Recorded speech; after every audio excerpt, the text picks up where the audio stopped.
April 14, 1998 began like any other day for Daniel Harper, a dependable mechanic who had lived his entire life in the sleepy town of Marigold, Alabama. Known for its scenic river views and friendly locals, Marigold was the type of place where doors were rarely locked and most folks knew each other by name. Daniel, a father of two and a husband, was one of the most reliable residents in town. He'd worked at the same auto shop for nearly a decade, and his life was as routine as it came, until that fateful Tuesday morning when he disappeared without a trace. It started as a typical day. Daniel left home around 6:30 a.m., giving his wife Laura a quick kiss before he headed out the door. She had asked him to pick up groceries after work and didn't think much of it when he drove away in his well-worn blue truck. She wouldn't realize until hours later that she had been the last person to see him. Daniel never made it to the auto shop. His boss Jim had tried calling him around 7:30 a.m. to check on an early shift change, but Daniel's phone went straight to voicemail. Jim brushed it off, thinking maybe Daniel had simply forgotten to charge it. But as the hours ticked by with no sign of him, concern turned to worry. By midday, Laura received a call from Jim. "Hey Laura, is everything all right with Daniel?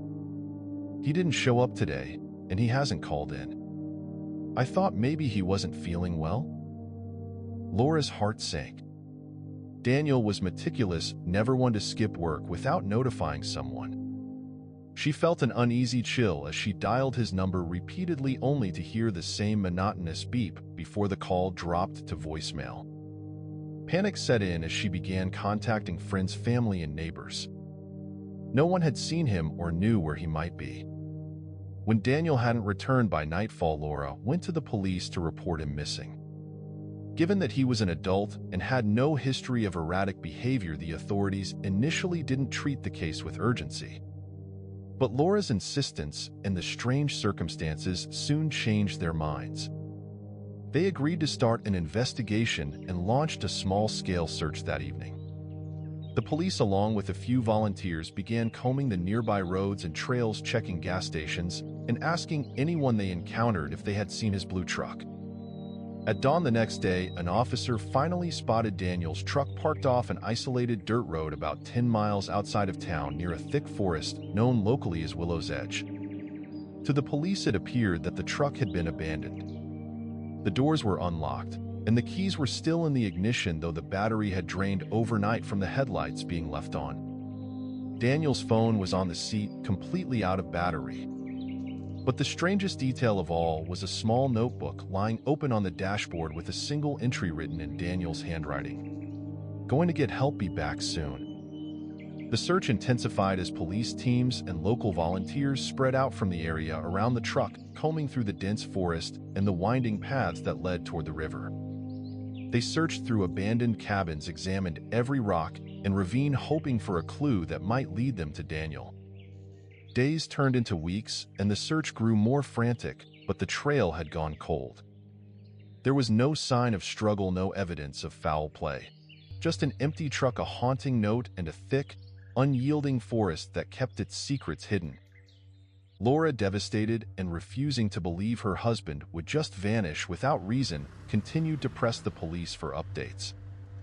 Each lead they followed seemed to end in a dead end, each theory offering more questions than answers.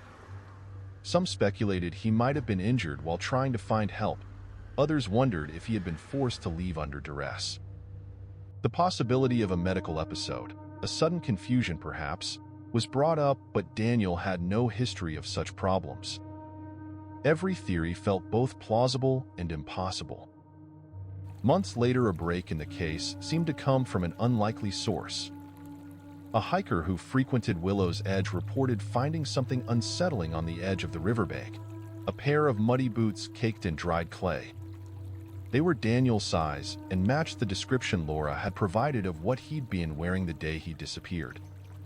But what troubled everyone more was the small metal pocket watch found tucked into one of the boots, a family heirloom that Daniel had always kept with him. Laura confirmed it as his, but the discovery only deepened the mystery. If he had been there, where had he gone? Why leave his watch, his phone, and his truck? Despite the recovery of the boots, and watched the case grow colder. The town of Marigold, once quiet and comfortable, was now burdened by an air of unease. Rumors spread quickly, with some locals claiming to have seen strange lights near Willow's Edge, while others reported hearing footsteps on the dirt road late at night. People in the town began sharing stories about Daniel, as though he had already passed, but Laura clung to hope. She refused to hold a memorial, refused to acknowledge the whispers. To her, Daniel was alive somewhere, lost but not gone. 3 years later, Laura finally received a call that would bring both closure and new questions. A construction crew working on a bridge project over the Willow's Edge River had uncovered a small weathered metal lockbox buried deep in the riverbank. Inside was a single, water-stained photograph of Daniel and Laura from their wedding day, a small leather-bound notebook with only one entry, "Almost home," and a plastic hotel room keycard from a motel chain in Northern California. With renewed energy, Laura contacted the motel in hopes of discovering anything that might explain the card's presence in the box. After a few calls and some investigation, it turned out that someone under the name David Harris, a name only Laura and Daniel knew he used for privacy, had stayed at the motel for a single night 6 months after his disappearance. The staff remembered little of his visit, only that he had looked disheveled and left abruptly before sunrise, leaving no clues as to where he was headed. Laura's mind raced with possibilities. Had Daniel left Marigold on purpose? Had he somehow been forced to abandon his life? As she stared at the photograph, now faded and curled at the edges, she couldn't shake the feeling that he was trying to tell her something, leaving her a breadcrumb trail back to him. Though her friends urged her to move on, she began planning another search, this time following the clues from Northern California, where David Harris had last been seen. In the end, Daniel Harper's disappearance remained unsolved, with fragments of his life scattered like pieces of a puzzle across state lines and years.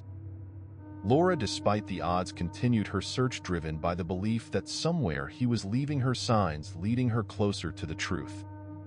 For the residents of Marigold, the mystery of Willow's Edge became a ghost story in its own right, a tale of loss, unanswered questions, and an undying hope that some mysteries are meant to be solved.